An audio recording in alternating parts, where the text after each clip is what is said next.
Let's do it. Do we? I missed my shoot window for this show. Thanks to George.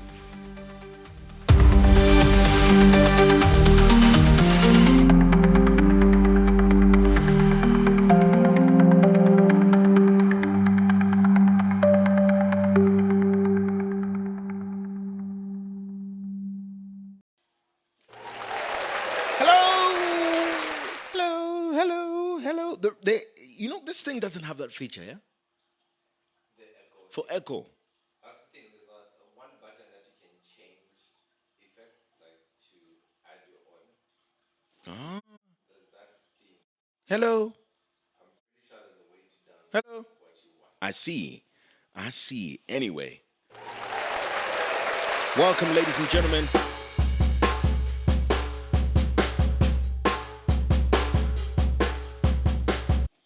Thank you so much for joining in. This is Zambia What a Day. My name is Dingindaba Jonah Buyoya. What we do on each edition of this podcast is take a look at what's been making news. And I saw a funny comment yesterday. Oh, it wasn't even funny. It was annoying. It's this thing where people always, want to talk about, compare everybody with everything. It's a bit frustrating, but anyway, this is what we do here. We wrap up some of the stories that are making news, and it can't be anything else. That's what it is, And if there's a desire for any kind of different product, the list is endless on what we're offering. Some of these things are even available on Diamond, but done by other people. So this is for that small group of 6 who are looking forward to what's making news and would like to know. So what's coming up then? Faith Musonda charged with criminal trespass after a visit to President Hichilema'S residence. Mwensa community in uproar over village leadership changes, citing lack of transparency and justification. And Mazabuka is facing fuel shortages just a day after ERB announced price reduction for July. Those are the stories making news.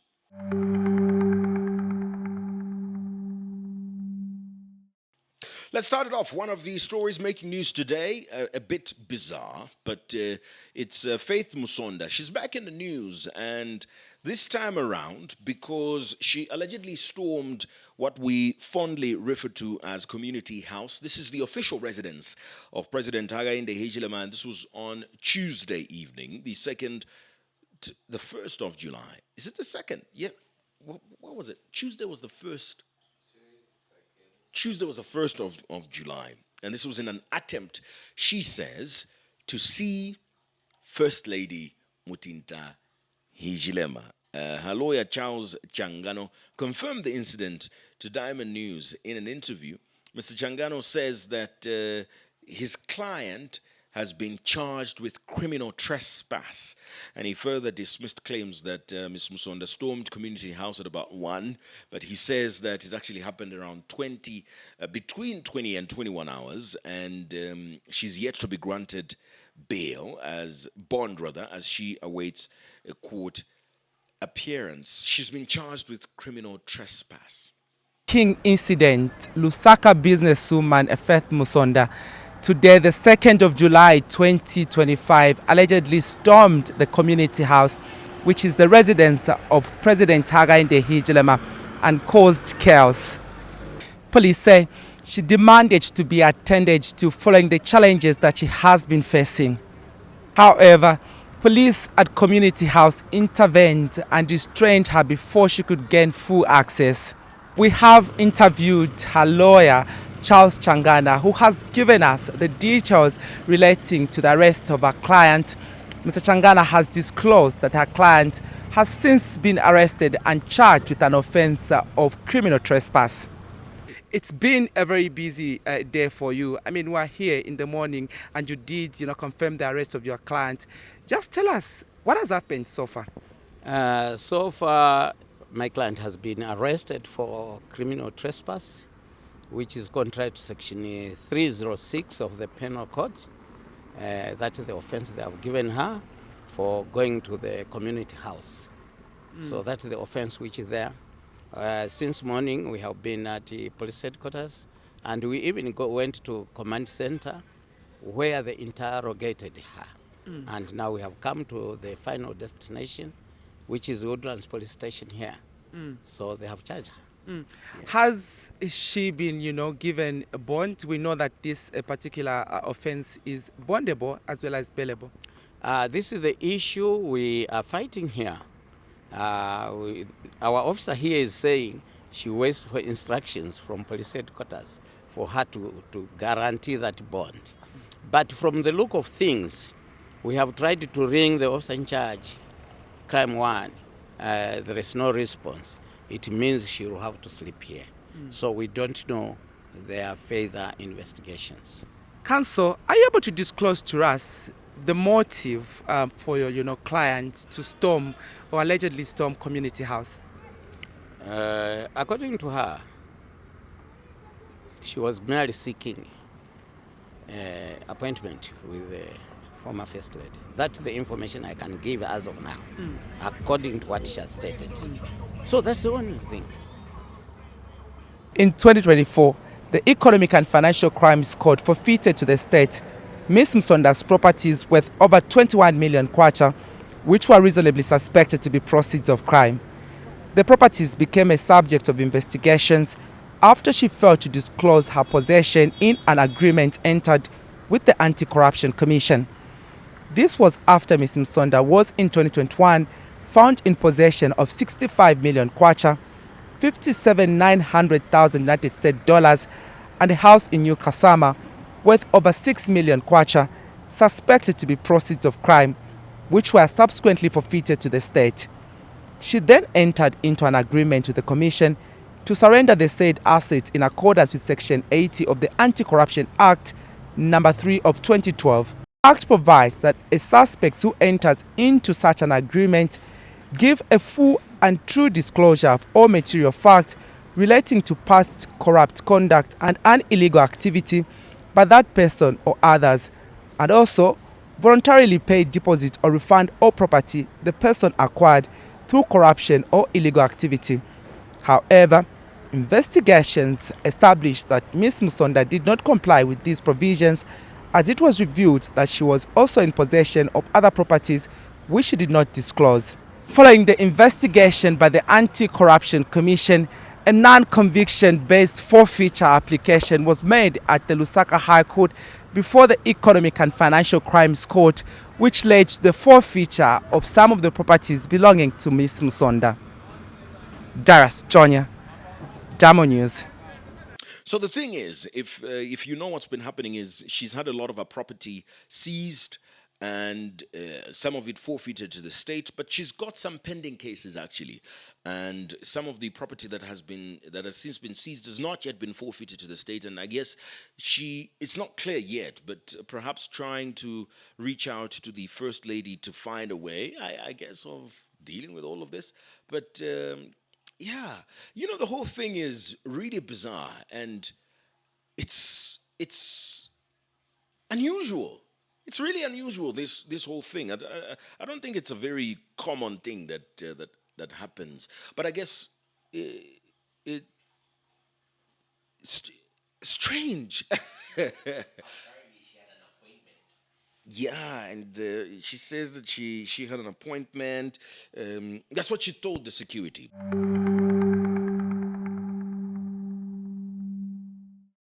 Somebody was trying to call my phone, and usually when that happens, there's a bit of a disruption. But we're back in business, and yeah, so it's a very bizarre story. This whole thing, and she's been charged with criminal trespass, which is very unfortunate. But her lawyer says that she was trying to see the First Lady. One of the funny things about the whole thing was the lawyer also calling the First Lady the former First Lady. And he didn't catch it. Like, he didn't catch that he had said a former First Lady. But he said, oh, the former First Lady. She was just trying to see the former First Lady. And then I was just like, oh, okay. That's a bit funny there. Because she's not the former First Lady. She is the current First Lady. But let's talk a little bit about what's going on in Mazabuka. There's a fuel shortage there.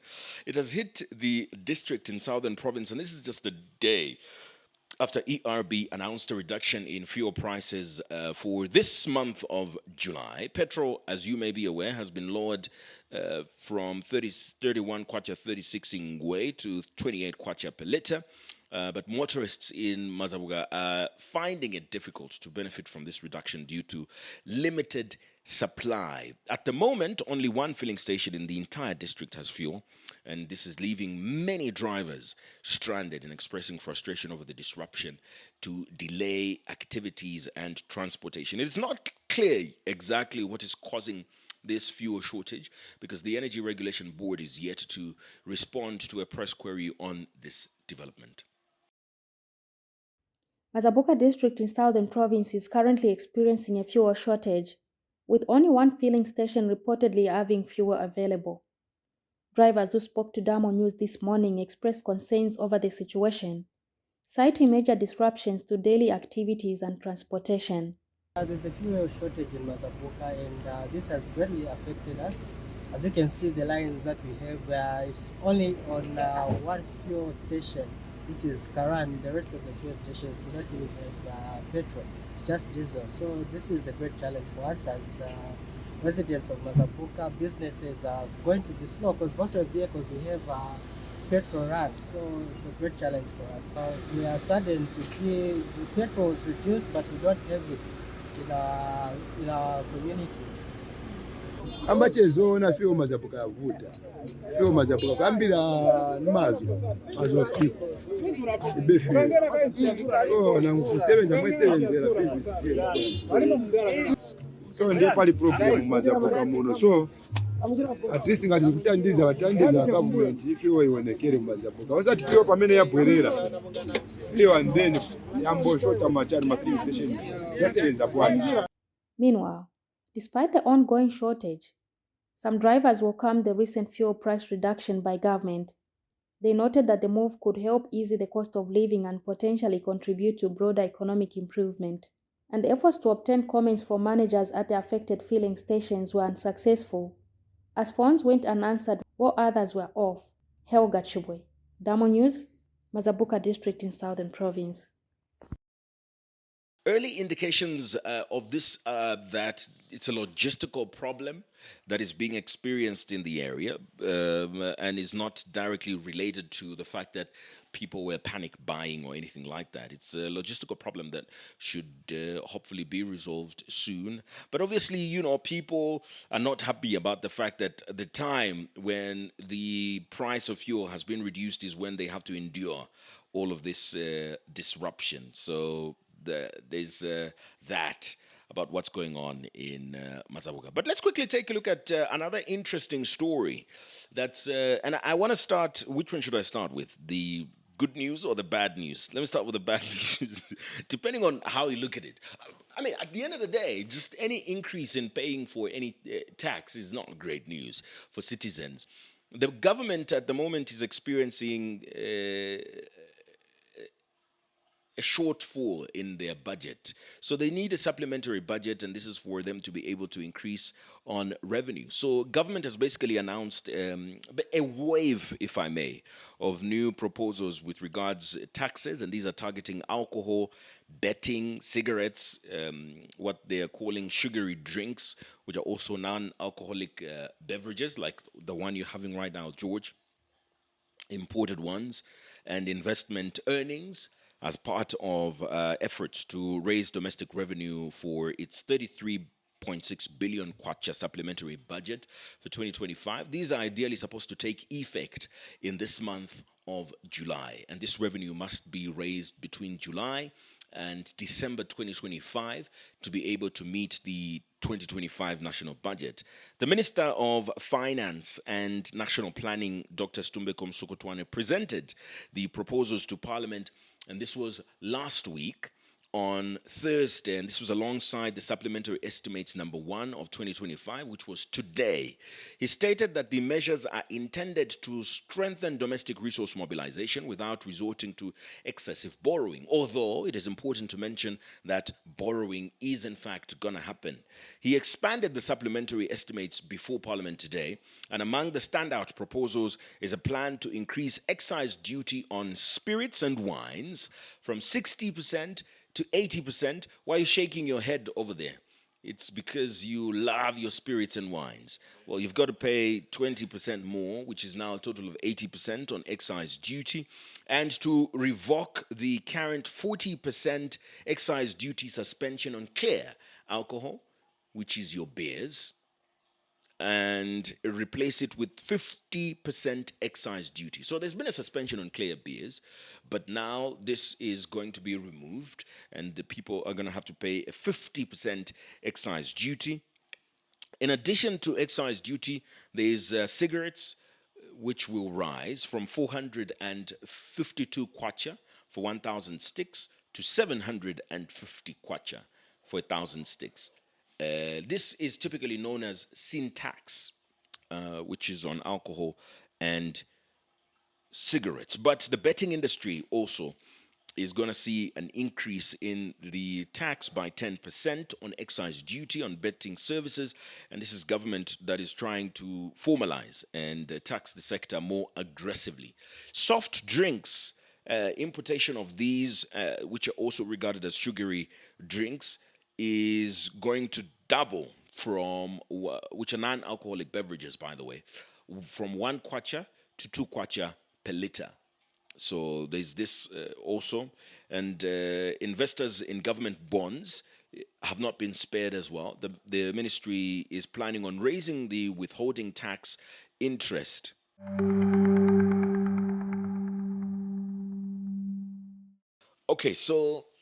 Okay, very quickly, one more time. I really apologize for all this disruption in connectivity, but I'm just going to try and run through the standout proposals, which is an increase in excise duty on spirits and wines from 60 to 80%, and a revocation of the current 40% excise duty on clear alcohol. This suspension is going to be replaced with 50% of excise duty. Plus, there's a duty that is being increased as well on cigarettes. And that is from 452 kwacha to 750 kwacha per 1,000 sticks of cigarettes. The betting industry, which has also seen a rapid growth, will now face a 10% excise duty on betting services. There's an increase on importation of soft drinks, non-alcoholic and sugary beverages. This excise duty will double from 1 kwacha to 2 kwacha per liter. Investors in government bonds have equally not been spared. The finance ministry is planning on raising the withholding tax on interest from government securities from the current 15% to 20%, and this will obviously affect returns on both individuals and institutions that have invested in securities, government securities. The finance minister projects that these taxes that I've just mentioned will contribute 3.9 billion kwacha, while another 1 billion kwacha will come from regulatory levies that are collected by agencies, and these are such as the Energy Regulation Board, the Civil Aviation Authority, and similar institutions. But there is an expected borrowing as well of about 14 billion kwacha to that effect. The minister argues that there shouldn't be worry by citizens with regards to this, as it is not going to affect the balance sheets of the government. So those are the proposals on taxes. There's a request by Dr. Vibes Only, who would like to, I guess, weigh in on all this. But it might appear that there's an error with adding you, Dr. Vibes Only. Yeah, unfortunately, there's an error with adding you as a guest, so unfortunately, I'm going to have to continue. One of the other stories that's making news today is well, not exactly today, because this report was released on the 19th of June by the United Nations Conference on Trade and Development. This is the World Investment Report for 2025, where Zambia is reported to have made an unexpected leap on the global investment stage.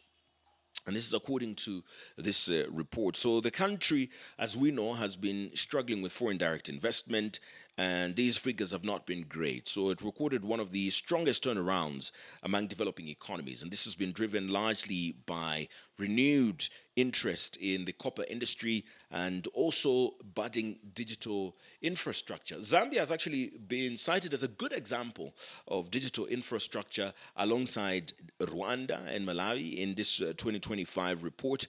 It might interest you to know that Zambia had just around 0.1 billion dollars of investment in 2023, but this has increased. 0.1 billion is basically 100 million dollars, and this has increased to 1.2 billion dollars in 2024, and the 12-fold increase has obviously positioned Zambia among Africa's top gainers when it comes to foreign direct investment.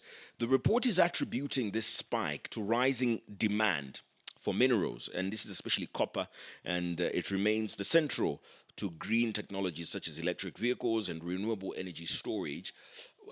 Obviously, a huge talking point at the moment, because one of the biggest markets for this is China, and we've seen a boom, in fact, in 2025 of China in electric vehicles. So we expect to see an even higher demand for copper as the world moves towards more sustainable solutions with regards automobiles.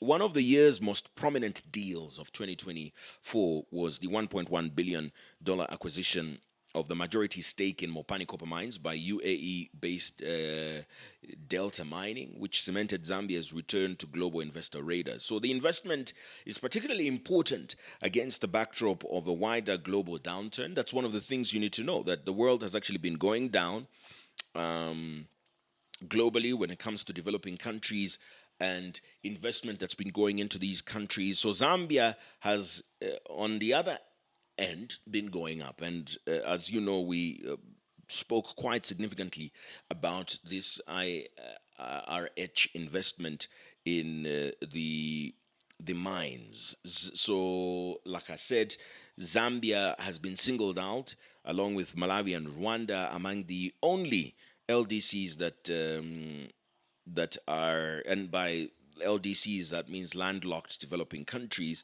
that are making gains in greenfield investment, which refers to basically the digital field. So Zambia is doing pretty well. I think it's been a good couple of days for Zambia.